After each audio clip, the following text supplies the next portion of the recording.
O Instituto Butantan, em São Paulo, continua com os estudos sobre a vacina contra a dengue. De acordo com o Ministério da Saúde, houve um aumento no número de casos. A nossa equipe conversou com o diretor do Instituto. O número de pessoas ainda infectadas pela dengue é grande, mas comparado ao ano passado, esse número deu uma reduzida. Quem nos traz mais informações é o diretor do Instituto Butantan, Dimas Covas. Dimas, esse número reduziu quanto? Olha, a epidemia de dengue ela é sazonal. Quer dizer, um ano ela é muito importante, o outro ano ela arrefece. Então isso é normal. Quer dizer, esse ano nós tivemos um arrefecimento da epidemia, mas é possível que no próximo ano o comportamento seja diferente. De qualquer forma, quer dizer, o que nos interessa nesse momento é que nós estamos desenvolvendo uma vacina no Butantan que vai permitir a proteção da população contra os 4 tipos de vírus da dengue que circulam. É uma vacina que já está em fase de estudos clínicos, estão previstos a vacinação de 17 mil pacientes, nós já vacinamos mais de 9 mil e logo que acontecer o término desse estudo clínico, nós vamos avaliar a segurança e a efetividade da vacina para disponibilizá-la à população. Isso num prazo previsto de 2 a 3 anos. Só para explicar para o telespectador, essa vacina é apenas para dengue. A chikungunya ou a zika, elas são diferentes na hora de fazer uma vacina? Perfeitamente, são vacinas que precisam ser desenvolvidas especificamente para o zika e para o chikungunya. É possível até que depois que se associem à vacina da dengue, mas são vacinas diferentes. Muito obrigada pelas informações. Segue o repórter setorial. Minha gente, em 2 meses de coleta seletiva, Taubaté conseguiu recolher menos da metade do lixo reciclável. Para conseguir aumentar esse volume, a partir de setembro haverá mudança no calendário de coleta. A cidade passará a ser dividida em 3 regiões, área rural, parte alta e baixa de Taubaté. Segundo a prefeitura, essas mudanças têm estratégias logísticas para que o caminhão não fique parado no trânsito pesado em alguns pontos da cidade. Os moradores que já quiserem saber como será esse novo trajeto podem entrar no site da prefeitura. A coleta seletiva do lixo reciclável começou em julho deste ano, mas até agora foram coletados 367 toneladas, enquanto o esperado era mais de 1.800. Segue o repórter setorial. 2018 é o ano de eleições e os partidos políticos terão que seguir novas regras de propagandas. Os candidatos poderão iniciar as campanhas nos meios de comunicação 2 meses antes da eleição, mas alguns políticos já estão antecipando as divulgações pelas redes sociais. As próximas eleições estão marcadas para outubro do ano que vem. Ainda estamos em agosto de 2017, mas a sensação é de que os possíveis candidatos já deram início à fase de campanha eleitoral. Basta dar uma olhadinha nas redes sociais e a gente vê algumas ações de marketing, postagens de autopromoção, divulgação de encontros e de participações em eventos, muita coisa disfarçada de postagem. Uma espécie de flerte com os eleitores para conseguir voto. Sem dúvida. Existem políticos mais e menos envolvidos com o universo das redes sociais. Mas sim, tanto os próprios políticos quanto os grupos apoiadores desses políticos já estão atuando nas redes sociais. Desde 2013, quase 48 milhões de brasileiros passaram a seguir deputados e senadores através de algumas redes sociais, como o Facebook e o Twitter, por exemplo. Isso equivale a dizer que 1 a cada 3 brasileiros acompanham o trabalho de seus candidatos preferidos através das redes sociais. E verificando esse potencial, os possíveis candidatos a eleições futuras têm investido bastante nessas ferramentas. Outro dado que chama a atenção é que em 2014, dados do próprio Facebook mostraram que as eleições presidenciais no Brasil foram o 3º assunto mais comentado na rede. É política dominando os posts e os eleitores acompanhando os trabalhos dos candidatos através das redes sociais. Flávia Figueiredo foi uma que usou o Facebook para acompanhar o candidato em quem votou. Eu acompanho, principalmente quem eu votei, né? Já tive alguns problemas com isso, porque cobrei, inclusive, em Facebook, porque prometeu e não cumpriu. Mas não foi muito útil.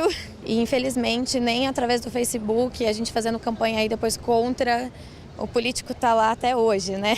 A questão que torna o uso das redes sociais pelos políticos um dilema é justamente identificar o que é ou não campanha eleitoral. A gente vê um movimento de construção de um ethos, ou seja, de uma personalidade pública.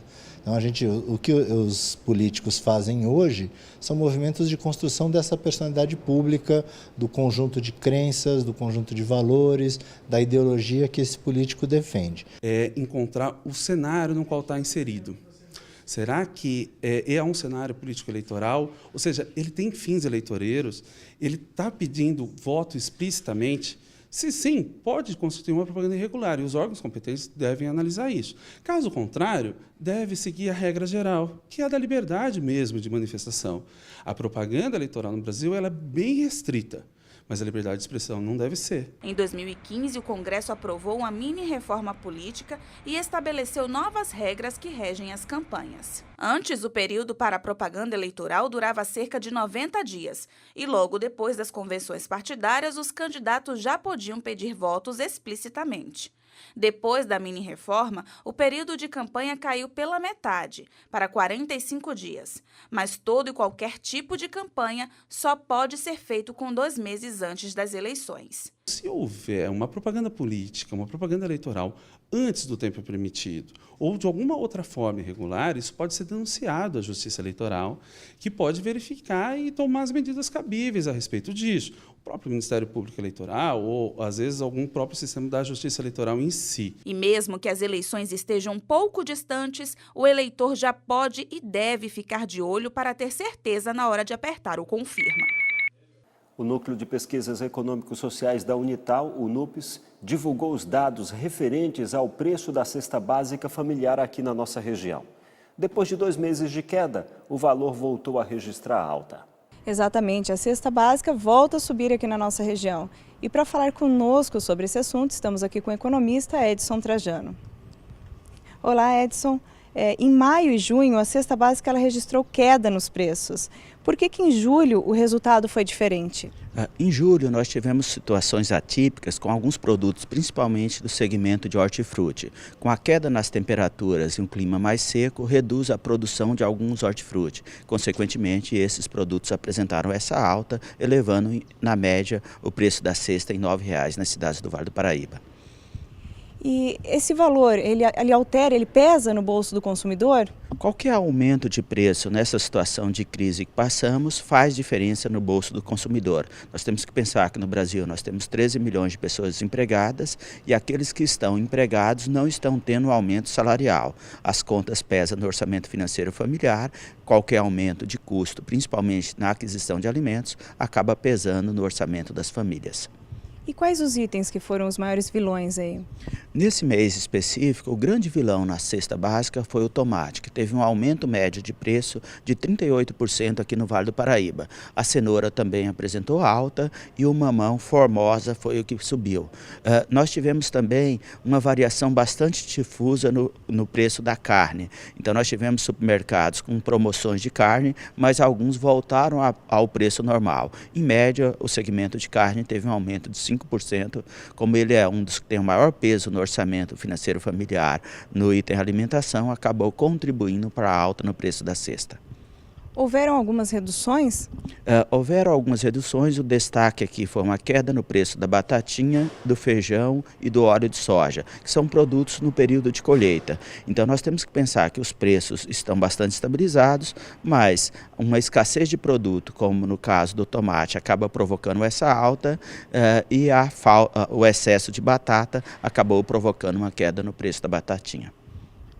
E as expectativas para o segundo semestre, elas são positivas ou negativas? A expectativa é que os preços não tenham aumento nos próximos meses. Há uma tendência nacional de uma estabilização da inflação, que devemos fechar o ano em torno de 3%, e a cesta básica anda mais ou menos num comportamento semelhante. Ou seja, os preços não devem ter grandes aumentos nos próximos meses. Resultado principalmente de uma boa safra agrícola, nós tivemos a maior safra agrícola da história do país, escassez e uma retração do poder de compra dos consumidores, ou seja, a oferta está maior que a procura nesse momento. Qual o resultado? A maior parte dos produtos agrícolas apresenta retração ou equilíbrio de preços. Só pontualmente alguns itens podem apresentar alta, como nesse mês o tomate em função dessa escassez. A carne bovina deve apresentar pequena alta nos próximos meses, mas por outro lado haverá uma melhor oferta de leite que vai apresentar redução. Essas variações de preço são comuns na economia e o importante é a média, que continua bastante estabilizada. Muito obrigada pela entrevista, Trajano. Segue o repórter setorial. Confira agora as notícias da nossa região no Plantão da Redação.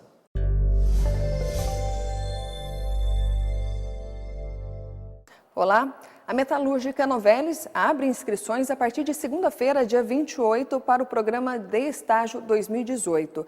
Os estudantes podem se candidatar até o dia 30 de setembro para vagas em Pindamonhangaba, São Paulo e Santo André. Os estudantes de diversos cursos de graduação podem participar. O estágio oferece bolsa auxílio, além de benefícios como seguro de vida, assistência médica e odontológica, vale-refeição e também vale-transporte. Informações estão no site www.ciclonovelis.com.br. E a partir de setembro será antecipado para o final de cada mês os dias de agendamento médico no Centro de Saúde de Tremembé. Devido ao alto número de faltas nas consultas agendadas, esse novo método terá diminuição no tempo de espera da consulta e o encaixe de um novo paciente em situações de faltas. Por enquanto é só e já eu volto com outras notícias nacionais.